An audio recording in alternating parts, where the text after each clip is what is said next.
Hi everyone, it's Lisa Moeller with MedMark Media, and welcome to another great episode of DocTalk Dental. I'm super excited about our guest today. Dr. Duncan Brown is visiting with us all the way from the Great North, Calgary, Canada.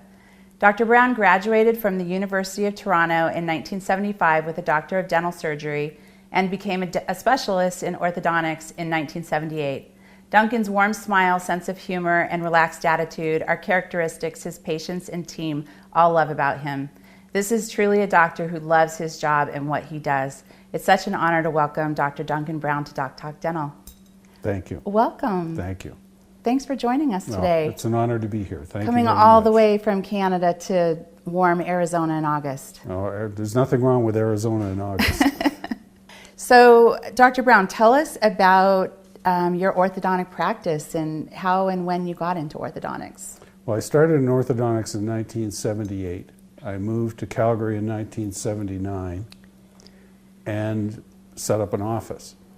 We now have 3 practices. I have a partner, and we're doing pretty well. I would say with 3 offices. Yeah, it's busy. That's amazing. So are you, what is your patient base? Is it kids and adults? I do a lot of kids. About 50% of our practice is phase 1. Mm-hmm. The remainder of it, maybe 20% are adults and 30% are adolescents. We used to do a lot of pain management, but I don't do that anymore. Oh, okay. Don't yeah, like it. That's no fun. No, it's not fun. Not fun. And it's hard. Yeah, oh yeah, definitely. And then I also heard that one of your patients now works for you? Yeah, well, no, she doesn't work for me. We're real partners. Oh, okay, she's one of your partners. Dana and I are true partners. It's not common in our business. So she's one of my former patients, and she arrived 10 years ago, and she has been the gift from God. Oh, that's There amazing. hasn't been one sideways look in 10 years. Not really? one. Wow. She's great. So tell us about your courses that you teach and give our audience a little bit of information about those. I teach with a gentleman named Dr. Tom Pitts, who used to be involved with teaching with Ormco. Mm-hmm. And we now teach together both nationally and internationally on passive self-ligation. I also teach for Carestream, and I was teaching for Crest, Procter & Gamble. Oh, interesting. But not any, they don't need me anymore. Oh, okay. Which is good. Well, your patients need you. Thank you. So that's where you need to be. I hope so. Yeah. So talking about Carestream, you use the CS 3600 intraoral scanner in your practice. 3 of them. And 3 of them? Okay. So let's talk about those and why you chose Carestream and how important they are in your practice. The choice for Carestream was really easy. We are a Carestream shop. I use OrthoTrack software. We use Carestream imaging systems, and the choice for a scanner was easy. As soon as they had one, we had a bunch of them. Right. We started off with a 3500. It was an okay machine, but it really wasn't designed for orthodontics. The 3600 is a wonderful machine. Mm-hmm. And how would you say, like how so? How does it rate against the other competitors Well, out we there? tried a number of others. Mm-hmm. We tried iTero. I tried one of the early versions of 3Shape, and they were much more difficult to use. Really? So Carestream is definitely your choice. Yeah. Okay. And it's fully integrated into the management system. It's a brainless exercise. Right, absolutely. So how long have you been using those in your practice? As soon as they came out, so I think we're on year 3 now. Year 3, okay, year 3. But you've been using you had mentioned to me earlier about 30 years. I had a 3500 or a number of 3500s for 2 or 3 years before this came out. Isn't it so important with what you do in taking care of your patients to have the latest technology and imaging devices? I have a different view of that. Okay. I used to be a bleeding edge guy. You wanted to be on the bleeding edge. The bleeding edge is a very expensive place to be. I now think you should use appropriate levels of technology. And there's no question that digital scanning is here, and it's here to stay. And I would encourage anyone to get into some sort of a digital scanner. Absolutely. I feel these days, if you're going to a specialist and they don't have one, Oh, you're really at a disadvantage. yeah, you definitely need Yeah. to go somewhere else. Absolutely at a disadvantage. So we've talked a little bit about the importance of the technology in your practice. Let's talk about, how about some memorable cases recently where you've had outcomes with the CS 3600 and why you used it and how it worked? The CS 3600 is a scanner. It's a very good scanner, but it's just a scanner. The real trick is what you do with it once you've got the STL file. And one of the things that I really admire about Carestream is that the STL file is open. You can actually get at it and import it into other softwares. And so we import it into third-party softwares, and we're doing amazing things with that. Everything from generating our own in-house aligners to generating mock-ups for digital smile design. It's a wonderful piece of equipment. That's awesome. So it's really changed your whole workflow. Changed everything. That's great. Absolutely everything. Couldn't work without it. Right. What's the integration of the scanner with your practice management system? Well, because we're on OrthoTrack, it's totally seamless. There are no bridges, no software bridges, there's no dongles. You plug it in and it goes. The hardest thing is to make sure that it's going to make money. If you're going to get into expensive technology, you have to be sure that it's going to generate income. Right. And the nice thing about using a 3600 scanner is it generates income at every level.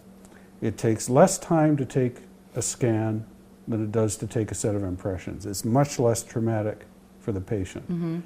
It's exportable to a number of third-party labs. For example, we don't make anything in-house anymore. Everything is exported to a third-party lab. And the day you take the scan, 5 minutes later, it's in the lab's hands. Wow. It's terrific. Technology is an amazing thing in the Yeah, it dental is. space these days. Yeah, it is. Going around to the trade shows that we do, seeing all the various equipment and new technology out there, it's mind-blowing. And then in the next 10 years, it's going to be Oh, it's only completely just beginning. Right, exactly.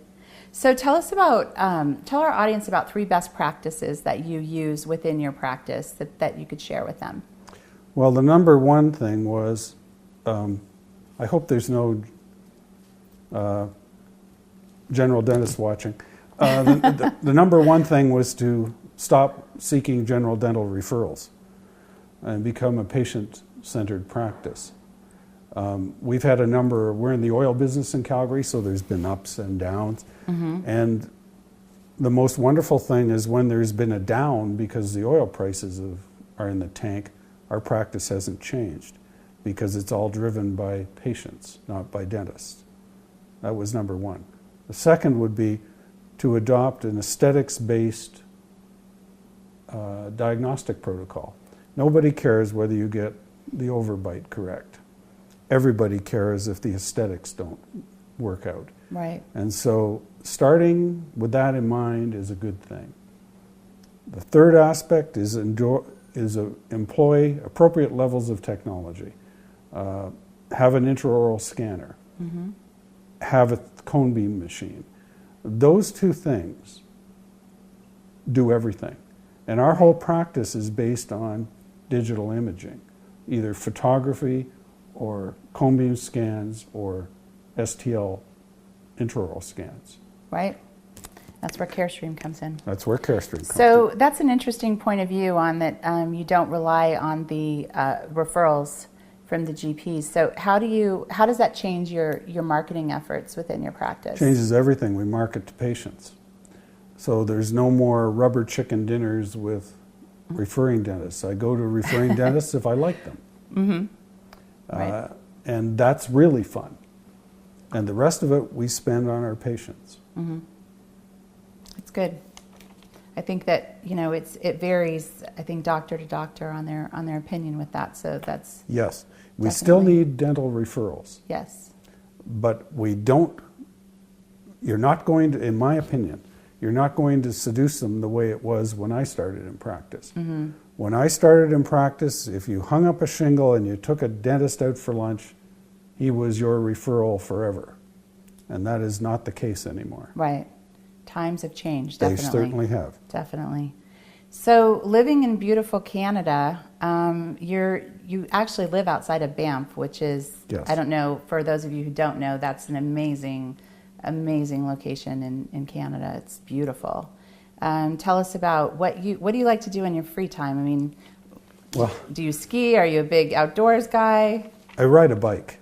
I actually bought Lance Armstrong's 2009 tour bike. Oh, that's cool. Yeah, Wow. I've wrecked it twice now. Oh, But I ride a bike. That's what I do for enjoyment. But my real hobby is orthodontics. right. It's essentially all I do. So you're a bit of a workaholic?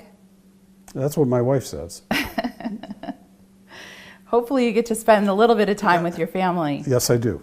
You can't be all work all the time. No, you I've cannot. learned this myself with my business. No, you cannot. Well, it was so nice chatting with you today and getting some insight into your practice, and we appreciate you so much in the orthodontic community, and I hope you'll write for orthodontic practice. I will.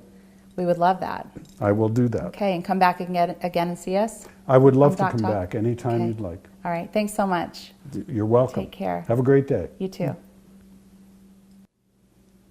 Thanks so much for joining us today on this edition of DocTalk Dental. I'd sincerely like to thank our special guest, Orthodontist Dr. Duncan Brown. And for more information on his practice, please go to smilezone.ca. And a huge thanks to our sponsor of this episode, Carestream Dental. For more information on Carestream Dental, you can go to their website online at carestreamdental.com. As always, for more info on everything ortho related, please go to orthopracticeus.com and subscribe to our publication. And check out DocTalkDental.com to view this and other exciting episodes. Thanks again, everyone, for joining us, and I look forward to seeing you again on another edition of DocTalk Dental. See you very soon.